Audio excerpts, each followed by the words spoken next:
નમસ્કાર, સચ્ચાઈની ખબર ન્યૂઝ ચેનલમાં આપનું સ્વાગત છે। હવે જોઈએ આજના સમાચાર। માતર શહેરમાં મુસ્લિમ સમાજ દ્વારા મામલતદાર કચેરીમાં આવેદનપત્ર આપ્યું। મામલતદાર કચેરી ખાતે મુસ્લિમ સમાજના આગેવાનો યુવાનો દ્વારા મોટી સંખ્યામાં સમાજના લોકોએ મામલતદાર શ્રી નરેન્દ્રસિંહ ચાવડા સાહેબને આવેદનપત્ર આપી રજૂઆત કરી હતી।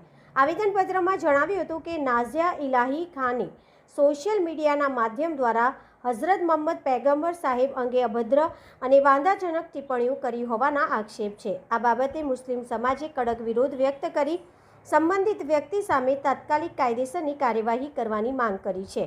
સમાજના પ્રતિનિધિઓએ જણાવ્યું હતું કે આવી ટિપ્પણીઓથી લોકોની ધાર્મિક લાગણીઓને ઠેસ પહોંચી છે અને શાંતિ તથા સામાજિક સૌહાર્દને નુકસાન પહોંચી શકે છે, જેથી જવાબદાર વ્યક્તિઓની ધરપકડ કરી કાયદા મુજબ કડકમાં કડક કાર્યવાહી કરવામાં આવે તેવી માંગ કરવામાં આવી છે।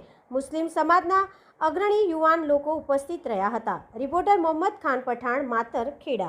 हम दिखाएंगे सच्चाई की खबर चैनल को लाइक कीजिए, सब्सक्राइब कीजिए और हमारे साथ जुड़े रहिए। हम दिखाएंगे आपको सच्चाई की खबर।